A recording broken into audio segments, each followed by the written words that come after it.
And my pleasure is to present the next speaker, who will be Helene Ahlquist, research scientist from Sintef, who will talk about the green transition for coastal fishing vessels.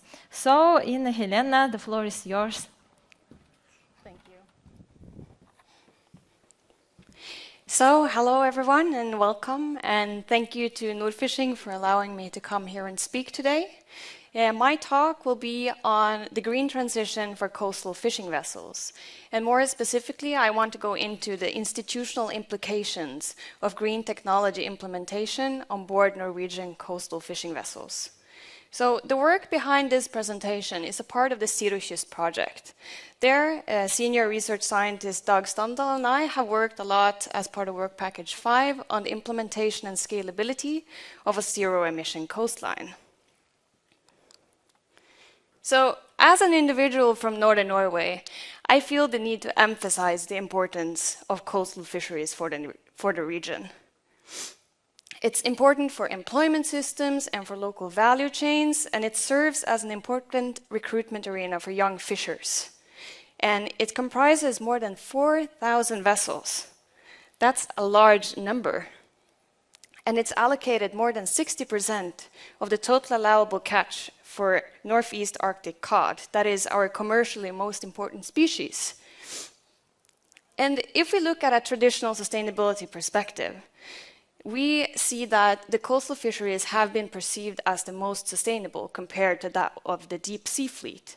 And this is because the fisheries occur near shore with the use of conventional fishing gear.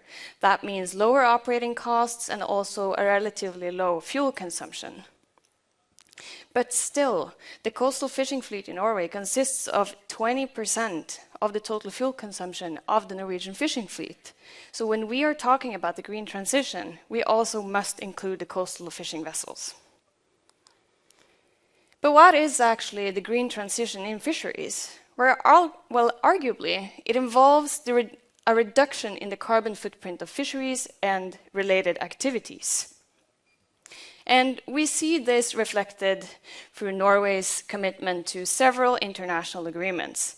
For instance, we have Norway's climate agreement with the EU of a 40% reduction in emissions from 2005 levels by 2030. We see Norway's national ambitions of at least 50% reductions, preferably 55% reductions by 2030.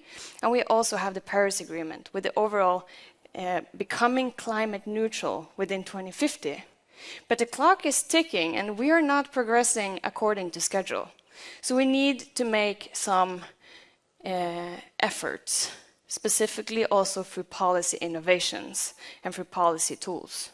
So we have some alternatives. You have, for instance, looking at increasing and changing the CO2 fee. You could look at receiving financial support through programs like Enova. But I believe that we also need to look at fundamental changes of our regulatory system. Because even if we were to have the technologies available and that we had infrastructure in place and also financial support available for fishers in the coastal fisheries, the length restrictions could still pose as a stopper for the green transition, because these technologies, in many of the cases, they take a lot of space. And when you have limited restrictions on how long a vessel can be, then it doesn't matter if you have all the money in the world. So, the solution is perhaps could be transitioning over to more liberal vessel regulations using cargo hold volumes. But the thing is that new regulations would also impose its own implications, which we have to take into consideration. So the question is then, how should we proceed to accomplish a green transition? Which sacrifices are we willing to make, and which should we make, and which should we not make? And to say something about that, I think that we first need to look a little bit into fisheries management history. Historically, we have reached a state of overcapacity in fisheries and having high fisheries catch efficiency. This has caused an overfishing state. But luckily, after some crisis, we at least reached a paradigm shift, learning that the ocean has limits.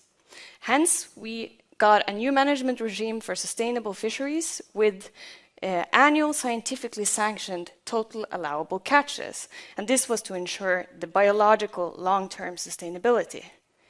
But as a result, from setting and closure on the fisheries, conflicts arose on how should we allocate this? How should we distribute the fish that we now have available? And this is where the length restrictions comes in, because they are there to help allocate the quota, ensure social and economic sustainability. And this has worked. I mean, if we use the traditional 3 pillars of sustainability, I would say that Norwegian fisheries management is successful.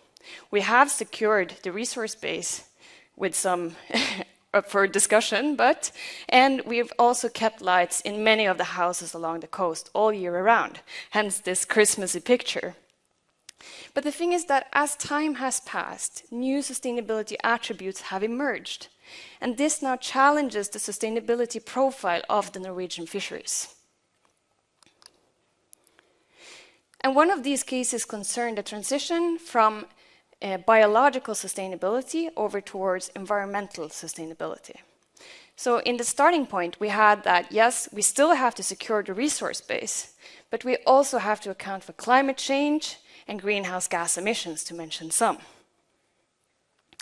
And we see this reflected in policy to a certain degree. I mean, we do have the emission reduction targets that I mentioned earlier, but we're still missing some of the institutional instruments to actually be able to get there.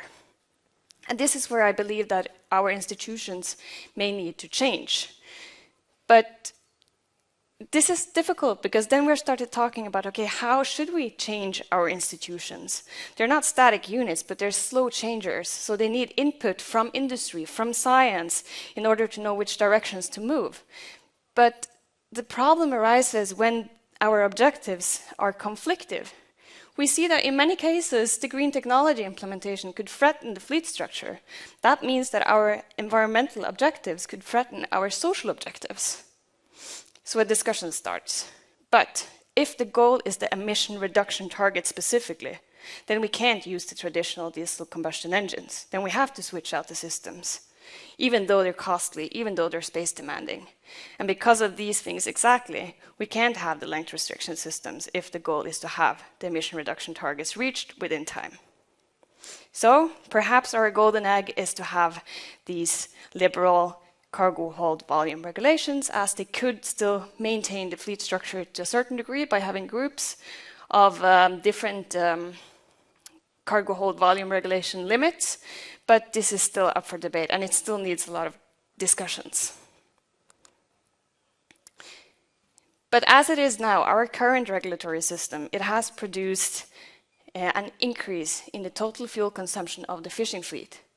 And this is despite a reduction in the total number of vessels. So something's off here when we talk about the green transition. And at the same time, we see more and more of these paragraph vessels.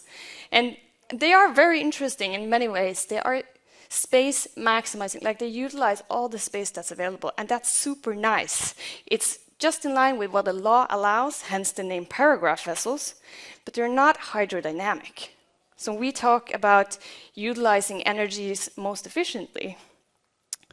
This doesn't really make sense. And also, they're quite crowded. So if we now are going to change out energy systems with something that takes more space, where would that go? Well, I believe if the vessel was allowed to be a little bit longer, then it could fit. Longer vessels could also open for operational efficiency. It could be increased safety, more fish processing and storage on board, and accommodation for the crew, and also allowing for adapting the fishing vessel specifically for fishery and for the quota base of the individual fisher.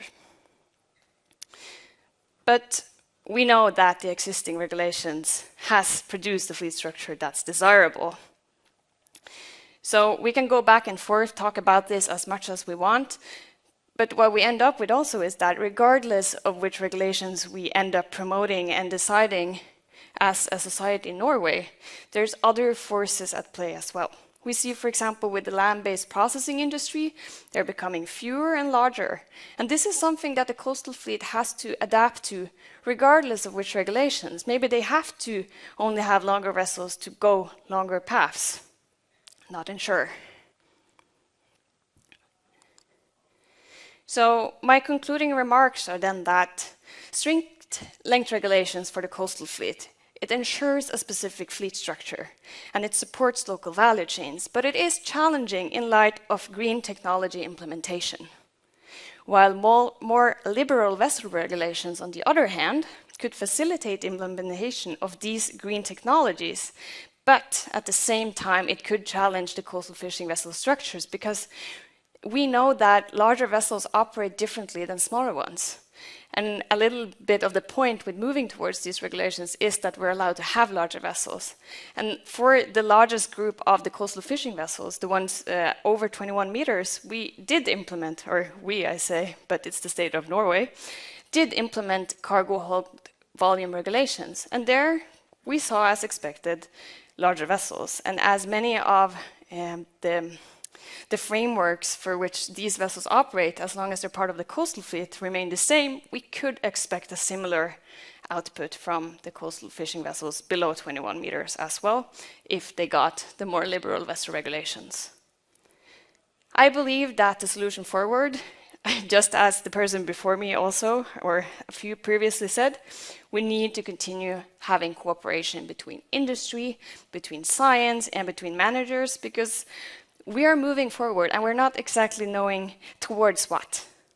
The objectives are conflicted, but I believe that if we get together and we continue to elaborate, what would the consequences of different regulatory parameters be? What would it mean for a small coastal community in Norway to change from one to another? Then I believe maybe we'll find our golden egg. But in the meantime, we also depend on getting some guidelines on how could we prioritize and navigate these many various sustainability attributes. That was all that I had planned for now. Thank you so much for your attention. Thank you so much, Ina. Are there any questions for Ina from the room? Clear as night or day? No questions? I have a question. Oh, there's a question, sorry. So I'm also facing the same problem. The silage tanker was 67.9 meters. Yeah, exactly. So our broker told me, yeah, it should be 0.9. So that's one. Yesterday, Hurtigruten said they had fitted batteries. I asked, okay, for how long? Yeah. Only 10 nautical miles. Thank you very much. So somebody has paid a bunch of money to just get 10 nautical miles on battery into the fjord. The rest, everything is on diesel or whatever that fossil fuel might be. So there's some problem somewhere. Yeah. Thanks so much. Yeah, and that's exactly the point with that. If the smaller coastal vessels have to change how they operate regardless of these regulations, then they depend on technologies that allow them to travel the distances that they need. But if the upper limits restrict them from doing this, then what are they supposed to do, right? Can't not be in line with the regulation. So the answer would then probably be that you have to step out or reduce how much fishing activity that you carry out, or end up giving away your quota or your rights to fisheries. We have time for one more question, if there's any. No? Okay. Thank you so much, Ina.